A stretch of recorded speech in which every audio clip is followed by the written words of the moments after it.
Right, let day two begin then. Bit cloudy over the sky. It's tried to rain early already, but hopefully it will hold off. It will hold off long enough. Let's start the show.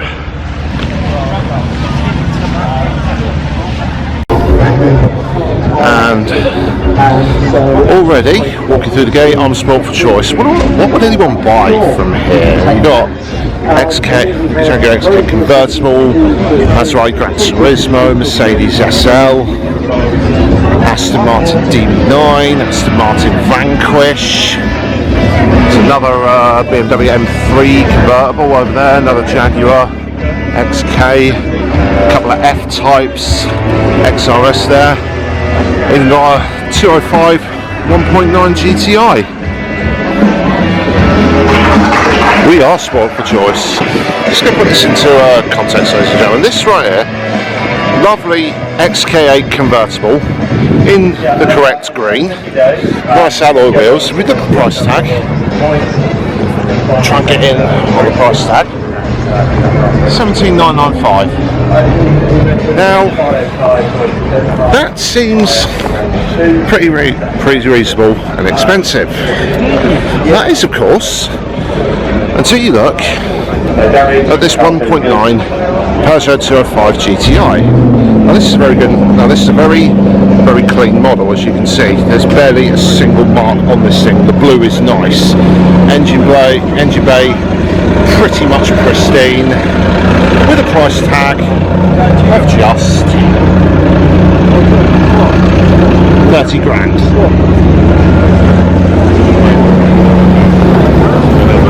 It's weird how some of these things work in the second-hand car market, isn't it?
I was distracted by another feature you'll probably see later on in this video before I got here.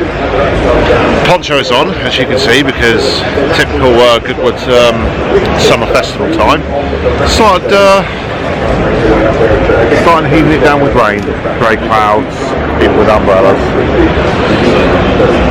Yeah, so it's making everything very interesting as well for all the guys going up the hill. They had the rally cars up there first. Fortunately, these ones were a bit more behaved than yesterday's ones. So we're going to watch the next couple of runs uphill, and then we will move on to one of the next features.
Right guys, now we're just going to take a quick look at a few cars here from Ineos, BMW and Toyota, and also a third-party company as well, which, as you can see with the writing on the bonnet of this Ineos Land Rover, is the actual future of the replacing fossil fuels, which is hydrogen, not batteries. Now, all of these, the Ineos and the BMW that you're about to have a look at here, they're working in conjunction with one another. And what their approach to the hydrogen is the fuel cell plus the batteries into an electric motor. Now, the battery itself on both this Ineos and the BMW that's going to pop up soon is actually a tenth the size of what a full battery-powered electric car is. And that's because with the Ineos and the BMW, you've got the hydrogen fuel cell, which in both of them, both cars, is the fuel cell is actually where the engine would be, and the hydrogen tank is where the fuel tank would be on a normal car. So the weight is all balanced out with the smaller battery being in the floor, and the battery itself is being constantly topped up by the regenerative braking and the hydrogen power plant. But it works as more of like a converter sort of thing, as the charge from the fuel cell goes into the battery, and then that charge is converted into a much more manageable current for the electric motors that drive the cars. You can see the hydrogen fuel cell sits perfectly where the engine would be. And in terms of weight, as we go on to the BMW that's going to come up, the X5 hydrogen variant, in terms of weight, they're actually not too dissimilar. I think the hydrogen variation is about close to 100 kilos more than its 3.5 litre straight six variant. But all in all, the actual benefits you get from this are astounding, because this iX5 you're looking at here, it's only got a 5 kilo hydrogen tank in it. That's because hydrogen needs to be pressurized in these cars at 700 bar, from what the man from BMW told me. But that 5 kilos of hydrogen is still good enough to take this car 300 miles, which is really, really impressive for just 5 kilos of fuel load. And on top of that, it's a really weird thing when you take into account that the hydrogen actually behaves similar to petrol and diesel. It actually varies depending on how hard you push it in terms of acceleration, and like if you're driving faster you use more, but if you drive conservatively you'll use less. It's the same as petrol and diesel. So it's all these cars that you see here, along with what they had at Goodwood was they had up the hill for Toyota. They had a Yaris hydrogen concept go up there, and you would have seen just a moment ago a BMW concept car. They were running on internal combustion engines that were powered by hydrogen. BMW's is a more older model that was like proof of concept, but Toyota's variation was actually a bespoke 1.6 litre 3-cylinder internal combustion engine that runs on direct injected hydrogen. So it's using the new fuel in a familiar concept. It's still an internal combustion engine. It's still a 3-cylinder 1.6 litre engine in a hatchback with a normal 5-speed manual, but it's just running on hydrogen. So as far as we can see, whether you go the hydrogen fuel cell way or the internal combustion engine route that Toyota have taken with not just the Yaris but also this prototype concept you see, it's just benefits all the way. And the refueling time as well is exactly the same as what it would be if you were refilling petrol and diesel. So again, it's just, you're not sat around for 45 minutes at a time waiting for your car to recharge. It's a familiar environment, but with the new fuel.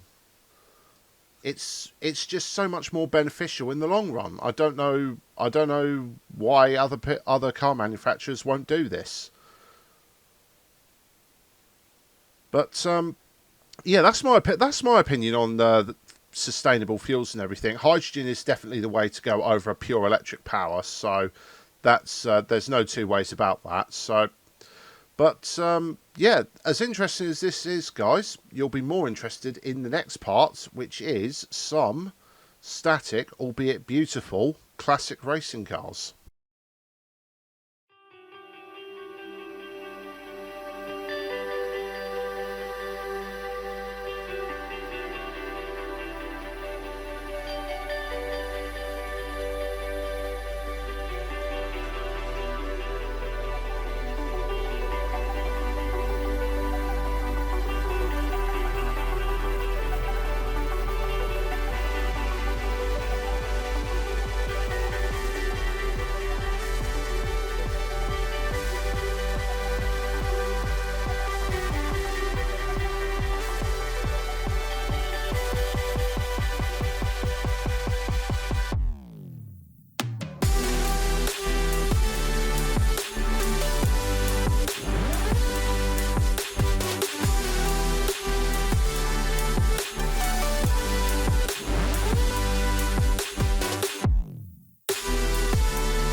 Alright guys, that is the end of day 2 at Goodwood. Another impromptu end, unfortunately, because as you'll see from some B-roll clips while I was trying to get some shots just past the flint wall of some of the shootout practice near the top of the hill, it was abysmal. It started raining so hard and the wind got so bad it was just impossible for me to stay up there exposed to all of that, so I called that quits for today.